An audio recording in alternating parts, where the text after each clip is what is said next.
এত বড় সুফি সাধকের ঔরসে হযরত সুরেশ্বরী কেবলা কাবা এই পৃথিবীতে তিনি আগমন করেছেন। তিনি এই তরিকার বিধান তার পীর মুর্শিদের শিখেছেন। মানুষকে সত্যিকারের অর্থে যেভাবে আল্লাহ পাকের দিদার লাভ করে সেই নামাজ তুমি শিক্ষা দাও। ইশকে রসুল, হুব্বে রসুল, আশিকে রসুল সাল্লাল্লাহু আলাইহি ওয়াসাল্লাম হওয়ার জন্য তাকে তোমরা সেই পথ তোমরা শিক্ষা দাও। এখানে নামাজ শিক্ষার জন্য, রোজা শিক্ষার জন্য, এলমে তাসাউফ, এলমে বেলায়েত শিক্ষার জন্য, শরীয়ত, তরিকত, হকিকত, মারেফাত শিক্ষা দেওয়ার জন্য এখানে আসছেন। এখানে শরীয়তের বহির্ভূত কোনো কাজ সুরেশ্বর দরবারে ছিল না, বর্তমানেও নাই। দরবার শরীফে ঢোকার সাথে সাথে আপনারা অজু করবেন। অজু করে এই মসজিদে এসে আপনারা দুখলুল মসজিদ নামাজ পড়বেন, 2 রাকাত নফল নামাজ পড়বেন। রওজা শরীফ আপনারা জিয়ারত করবেন। 5 ওয়াক্ত নামাজ পড়বেন, জুম্মার নামাজ পড়বেন এবং নামাজ শেষে কি করবেন? রওজা পাক জিয়ারত করবেন। ওরস শরীফে আসছেন, আপনারা মোরাকেবা মুশাহাদায় থাকবেন, আপনারা মহব্বতে থাকবেন। সুরেশ্বরী কেবলা কাবা তার 9খানা কিতাবের ভিতরে তিনি এই তরিকতের বিধান দিয়ে গেছেন। 23টি মোরাকেবা, হাঁটা চলার জন্য না, ঘোরাফেরার জন্য না, অকারণে গান বাজনা বাজানোর জন্য না। গান বাজনা অবশ্যই আছে, কখন জিকির করবেন, ওয়াজ হবেন, আপনার রুহের গেজার জন্য আমরা আধ্যাত্মিক সামাকে সুরেশ্বরী কেবলা কাবা তিনি এটাকে অনুমোদন করেছেন।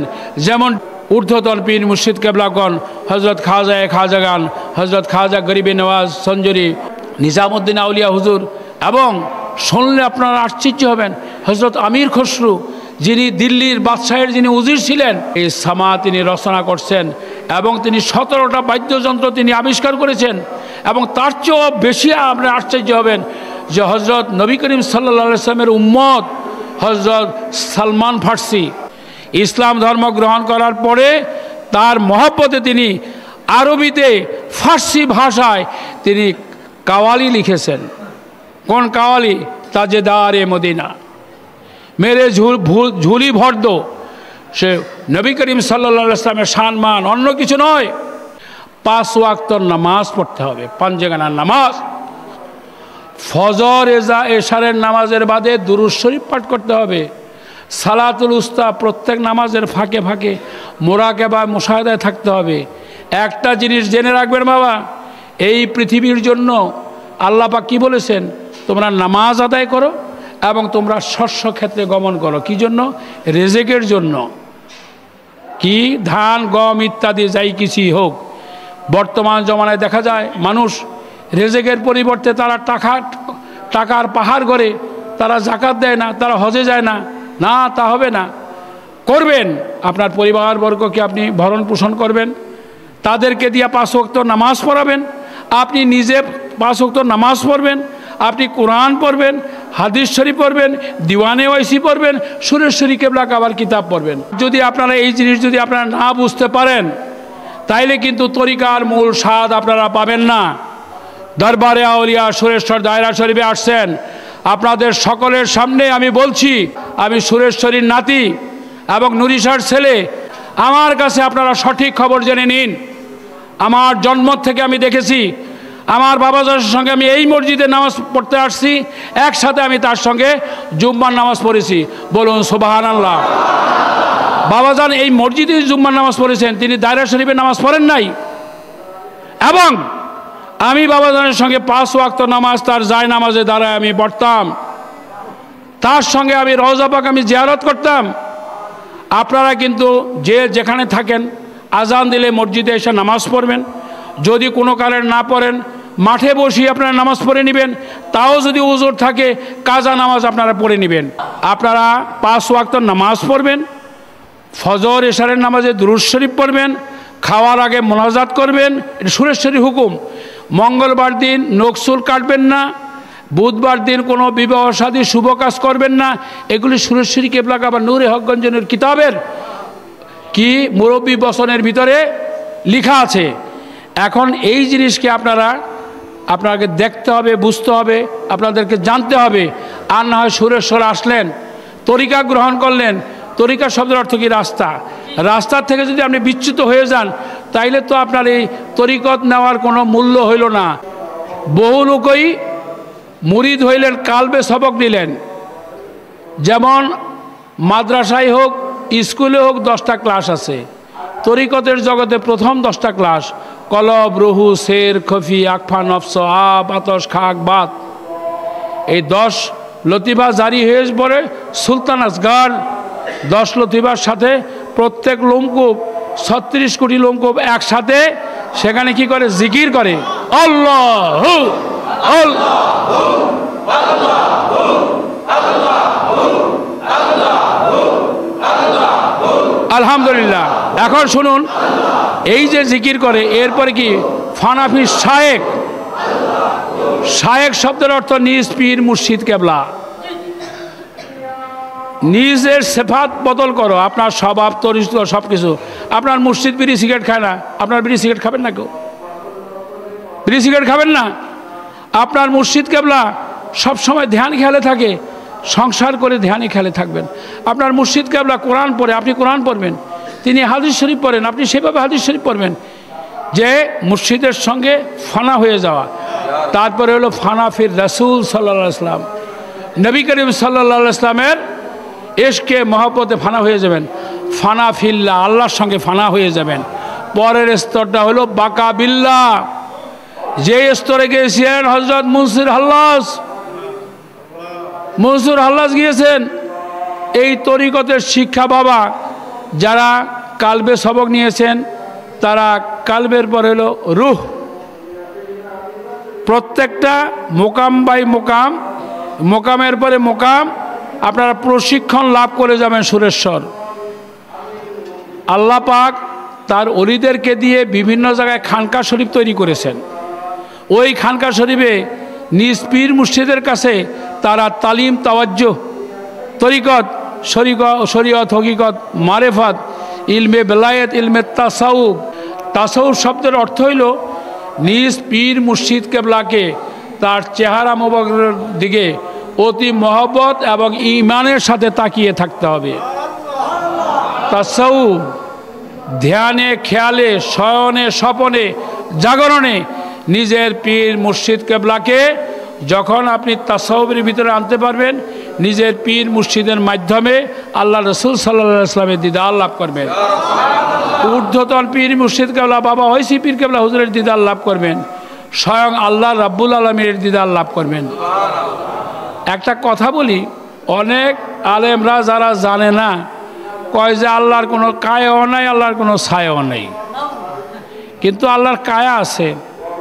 আল্লাহর হাতের আয়াত আসছে কোরআনে, চোখের আয়াত আসছে, পায়ের আয়াত আসছে। তিনি হেঁটেছেন, তিনি হাত ধরেছেন। সে আয়াতগুলো বলতে গেলে সময় লাগবে। শুধু একটা কথা বলে যাচ্ছি, নবী করিম সাল্লাল্লাহু আলাইহি ওয়াসাল্লাম বলতেছেন যে আমি আল্লাহ রাব্বুল আলামিনকে মদিনা শরীফে দেখেছি এবং তাকে তার কাঁধের উপরে হাত দিয়ে মদিনার কুসা গল্লি মানে ছোট গল্লির ভিতর দিয়ে আমি হাঁটা চলা করেছি। বলুন সুবহানাল্লাহ। আল্লাহকে আমি কিভাবে দেখেছি? তার যে নূরের যে চেহারা, কিন্তু তার চেহারার ভিতরে কোনো দাড়ি ছিল না, অর্থাৎ তিনি যুবক।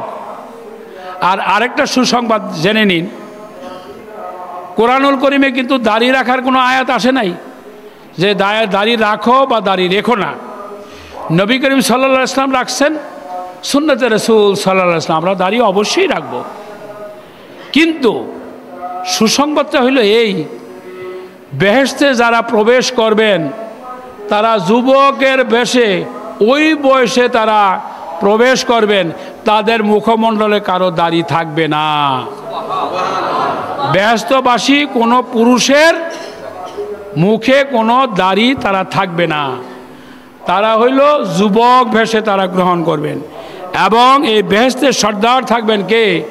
আকায়ে নামদার, তাজদার এ মদিনা হজরত মোহাম্মদ মুস্তফা সাল্লাল্লাহু আলাইহি সাল্লামের কলিজার টুকরা হজরত মা ফাতেমাতুজ জাহরা এবং আলী করিমুল্লাহ ওয়াজহু, তার সন্তান দুইজন কে? হজরত হাসান, হজরত হোসাইন আলাইহিস সালাম সেখানে থাকবেন। কি বলছি, আমার কথাগুলি কি বুঝতে পারতেছেন বাবা? এখন আমাদের সমস্ত কিছু পাইতে হইলে, বুঝতে হইলে আমাদের কি করতে হবে? প্রথম অজুর সাথে থাকতে হবে। বাবা লক্ষ্য করে শোনেন, এই পৃথিবীতে মানুষ বারবার আগমন করবে না।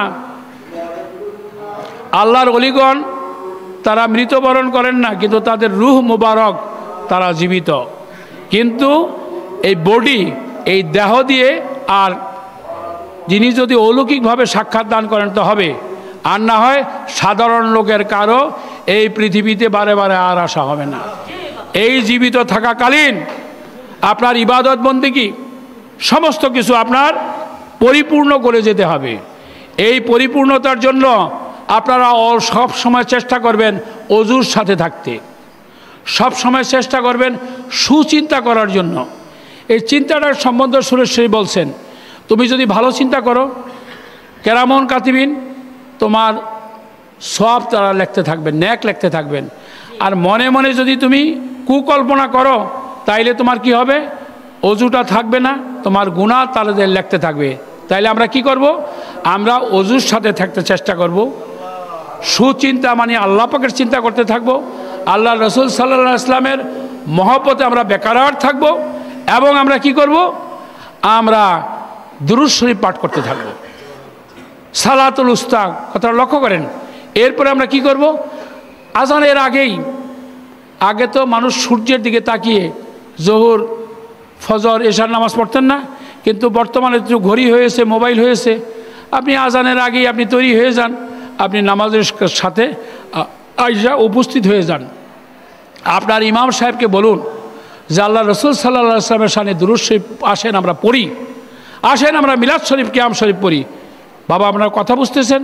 কিন্তু এই 5 ওয়াক্ত নামাজ কোনো তরিকায়, কোনো শরীয়তে, কোনো পীর মাশায়েখ কেউ কোনোদিন এই ফরজকে তরক করেন নাই, তরক করতে পারেন না।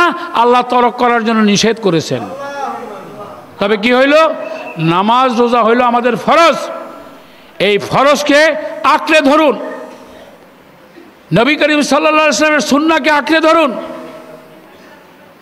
সালাতুল উস্তার জন্য তৈরি থাকুন, ওয়াজিব নফল নামাজ পড়তে থাকুন, এবং আল্লাহর জিকির কি কি সেটাও শোনেন। আপনি যদি আজান দেন আল্লাহর জিকির, আপনি যদি আকামত দেন আল্লাহর জিকির, নামাজ পড়েন আল্লাহর ইবাদত, আর যদি কোরআনুল করিম পড়েন তাও আল্লাহর জিকির।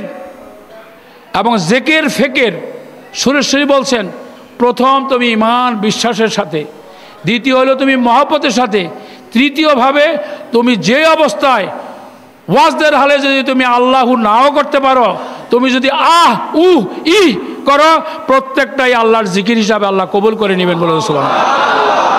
তো বলেন আমরা 5 ওয়াক্ত নামাজ পড়ব, আমরা সালাতুল উস্তা পাঠ করব, আমরা দুরূদ শরীফ পাঠ করব, আমরা ওযুর সাথে থাকব, আমরা জিকিরের সাথে থাকব, আমরা হালাল রুজি কামাইয়ের সাথে থাকব।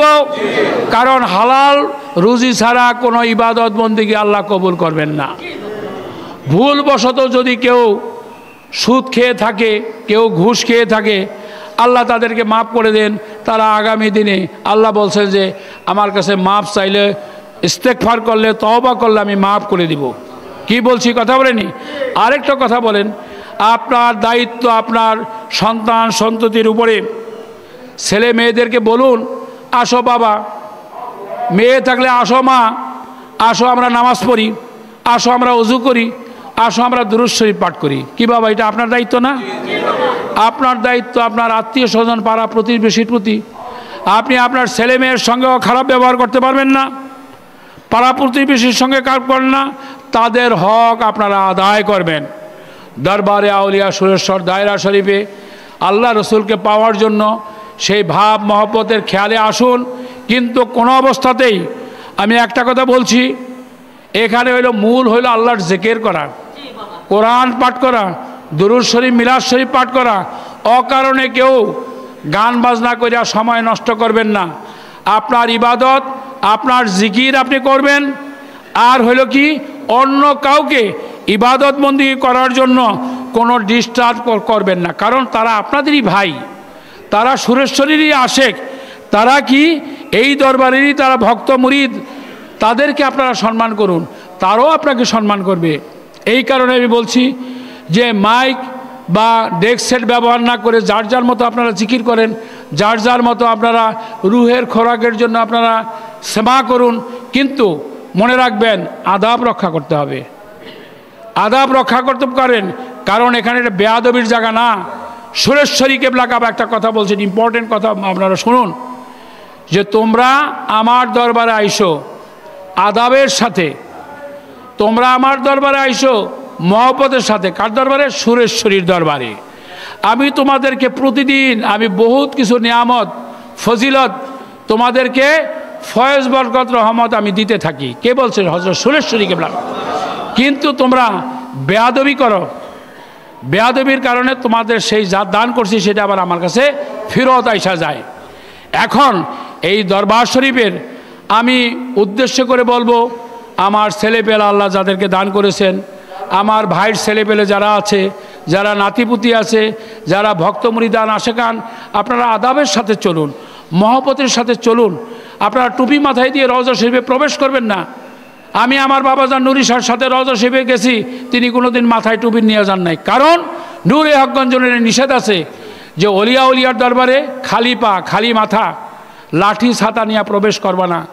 আপনারা কেউ ভুলেও হযরত সুরেশ্বরী কেবলা কাবা বাবা ওইসিপির কেবলা হুজুর হযরত নুরি শাহ কারো রওজা শরীফে টুপি মাথায় দিয়া প্রবেশ করবেন না, বারান্দায় না, এবং ভিতরেও যাবেন না। ভিতরে গেলে বেয়াদবি হবে, কারণ সুরেশ্বরীর আইনকে খেলাপ করা হবে। কোরআনের হুকুম আমরা কেউ অমান্য করতে পারবো? সুরেশ্বরীর হুকুমকে কেউ অমান্য করতে পারবো? এই নূরে হকগঞ্জের বাণী আমি আপনাদেরকে বলে গেলাম, যারা ভুল করে টুপি মাথায় দিয়ে অকারণে যারা রওজা শরীফে প্রবেশ করে তাদেরকে আল্লাহ সুমতি দান করুন। তাদেরকে আপনারা বলুন, ভাই আপনি নতুন আসছেন, আপনি জানেন না, আপনি মাথায় টুপি দিয়েন না।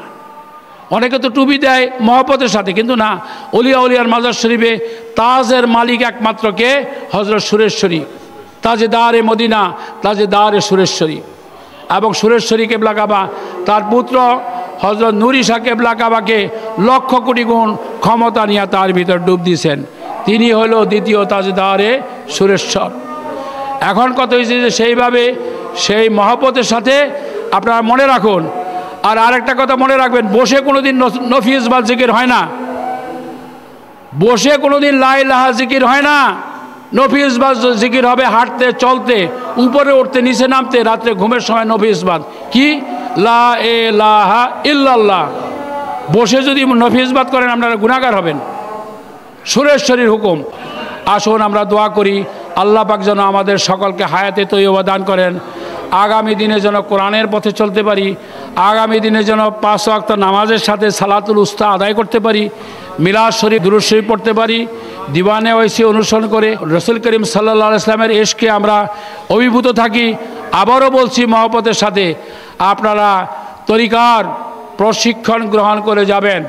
বিশেষত এই ফকিরের কাছে যারা বায়াত গ্রহণ করছেন তাদের কাছে আমি ঋণী। আপনারা থাকবেন, শিক্ষা লাভ করবেন, পরস্পর আমরা দোয়া করব আল্লাহ রাব্বুল আলামিন আমাদের বিগত জীবনের সমস্ত গুনাহ খাতা মাফ করে দিয়ে আমাদের পীর মুর্শিদ কেবলা বাবা ওইসি পীর কেবলা হুজুর হযরত সুরেশ্বরী নুরি শাহ কলিম শাহ পীর দাদি আম্মা হুজুর এবং তিনি পরস্পর 35 জন খলিফা ভাইদের উসিলায় আল্লাহ পাক আমাদের ইবাদত বন্দেগীকে কবুল করে দিন এবং কাল কিয়ামত পর্যন্ত আমাদেরকে ইবাদতে মশগুল থাকার জন্য তৌফিক দান করুন।